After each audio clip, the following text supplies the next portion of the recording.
everybody, I'm Katie from thehillcountrycook.com. Today I'm really excited to do a special guest post for Texas Tabletop. Texas Tabletop is a brand new site from the Texas Farm Bureau, and it celebrates the great food, people, and places that make the Lone Star State so special. I want y'all to go find them online. They're at tabletop.texasfarmbureau.com. So we all know that summer's already in full swing here in Texas, so today I'm going to be making one of y'all's favorite special treats, fried pies. But I'm still working off that fried chicken from last week, so I'm going to bake my pies in the oven. And this recipe is very easy. The one I'm making today makes 6 pies, but you can very easily double it for 12. I've done that too. And you can use all kinds of fillings. Today I'm using peach, tomorrow I'm doing cherry, and I even have some chocolate gravy in the fridge. I might try to make some chocolate filled pies. So we're going to start in the food processor, and here I'm going to start with 3 cups of flour, and I have 2 teaspoons of baking powder and 2 teaspoons of salt. Y'all ready? Let's go. Alrighty, so this part's really easy. Now I'm going to go ahead and use my food processor, but if y'all don't feel like getting the food processor out, it's really easy, but I know it's a lot of dishes to wash. You can also use a pastry cutter, which has these prongs kind of like a fork, and it does the same thing to cut that shortening into the flour. Or if you don't have a pastry cutter, you can always use a fork and cut the shortening into the flour. So I'm going to start. I have my 3 cups of flour. Shake that in there. Try not to make a mess. And I have 2 teaspoons of baking powder and 2 teaspoons of salt. Then I'm going to add half a cup of shortening. Y'all can use shortening or butter, but I really like shortening. And I like the butter flavored Crisco. So you cut that into pieces, 2 or 3 chunks, and we're going to pulse the food processor. If y'all just hit on and it purees, it tends to make it kind of mealy and then the dough gets tough. So if you pulse it, it works better. So you can see I'm just going to pulse it a few times until the mixture looks like coarse cornmeal. I always used to read that in recipes and be like, what does coarse cornmeal look like? But it really does. It's still crumbly and soft, but it takes on a little bit of the yellow color of the Crisco, and it does look like cornmeal. If you're doing it in a bowl, I tend to think that it looks more like little tiny chunks of peas, like a crumbly flour mixture. Next, we're going to add our liquid through the tube in the top. And liquid and pie dough, one of those funny things. Number 1, you want your milk to also be very cold. I usually stick the milk and the shortening in the freezer for about 30 to 45 minutes before I'm going to start my pie dough.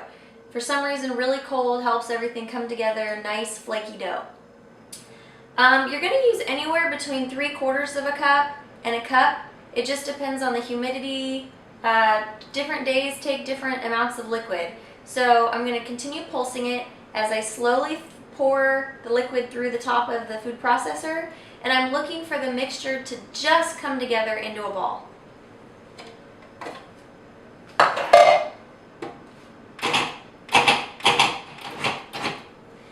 So if y'all can see it, it's just starting to come together, and I don't want to overmix it because you're still going to compact it when you put it into your dough balls. So now we're going to separate it into 3 balls. So y'all can see the dough came together in a ball, and I'm just going to eyeball it and split it up into 2 or 3 balls. I think I'm going to make this one into 3. So you're kind of squishing it together as you are placing on your saran wrap. If anyone has a tip for saran wrap, let me know. I always get it stuck. I have discovered that if I kind of try to stick it to the table as I'm pulling out of the box, that helps work a little better. So they're fairly small size balls, and I'm going to make 3. Okay, so I've got my 3 perfectly portioned dough balls, and now the very important step, you'll need to let them rest. So I'm going to put them in the fridge and let them rest for at least 30 minutes and chill, kind of harden up. They're easier to roll out, surprisingly. And meanwhile, we're going to make the filling. Now comes the fun part, the filling. I'm going to go ahead and make peach, but y'all could do cherry, raspberry, blackberry, whatever your favorite fruit is, and whatever you have. Chocolate even. I'm going to try that later next week. And really, I think the key to this is using a 1/4 cup of jam because it keeps the filling nice and thick and it doesn't run and goop and run all over the pan. I really think that finding fresh jam is an excellent idea. I found some from Austin Jam Company. You could find them at austinjamco.com. And she makes great natural tasting jam. And I really think that's important so that it doesn't taste sickly sweet, like too much sugar. This really just tastes like fresh peaches. So you're gonna go ahead and need about half a cup of fruit and a quarter cup of jam for whatever flavor you're gonna go ahead and use. So right now I'm just going to chop up all my peaches. I have 2 smaller peaches, Fredericksburg peaches. Always use local whenever you can. So I have my 2 peaches diced up. This is a hefty half cup, looks more like a cup. But if we have extra, that's okay. I'll spread it on a biscuit. My 2 peaches chopped up and a quarter cup of the peach jam from Austin Jam Company. If your jam gets cold, go ahead and heat it up in the microwave for about 30 seconds. It'll be easier to mix together. And that's it. I'm just gonna stir this together. I'm gonna go ahead and put it back in the fridge to refrigerate until my dough balls are ready to be rolled out. Okay, my dough has rested in the fridge for at least 30 minutes, and the next thing we're gonna do is roll it out. And I don't have any counter space, so I go ahead and do it on my table. Don't tell the husband, and I just clean it up later. So I've got my dough ball out.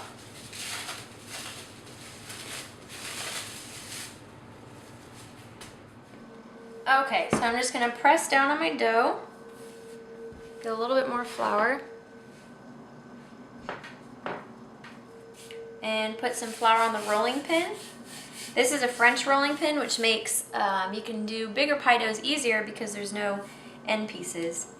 So just start in the center and make even strokes, rolling out to the edges. Flip it over. I'll try my best to make a neat circle. And you want to roll it out a little bit thinner than you think. Last time I left them a little too thick and a few of them opened up. But those are the best. So I got an even shape, it's an even thickness. You can use any bowl, a 1 quart yogurt container works good. I have this Pyrex bowl here. You can also make them into squares and make them like homemade Pop-Tarts.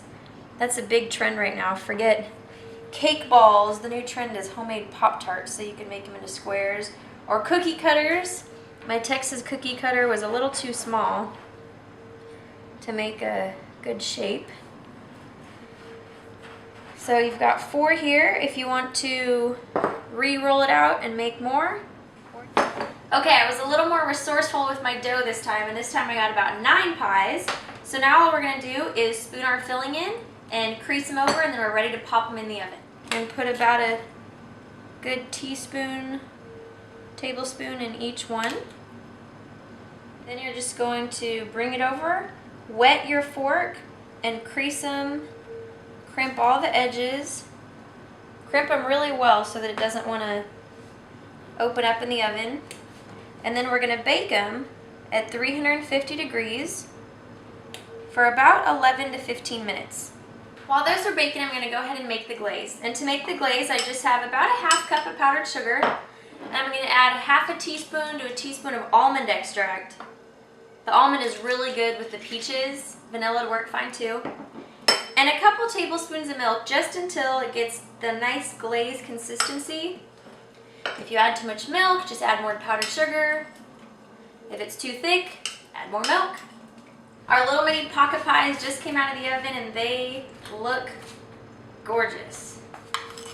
Just gonna take a tablespoonful, kind of use the back of the spoon. You can see I have a piece of freezer paper underneath it. And so we've got this put on this beautiful plate. They look so good. They're kind of hot a little bit. So go ahead and try them with a bunch of different flavors and y'all tell me which ones your favorite are. I think I like these better than regular pie. Well, thanks for watching the recipe for pocket pies today on thehillcountrycook.com. Thank you to Texas Tabletop. Remember to check them out at tabletop.texasfarmbureau.com. And be sure to try some Austin Pie Company jam too. She makes a really good peach pepper jam. All different flavors of pepper jam. It was really good. Try to buy local when you can.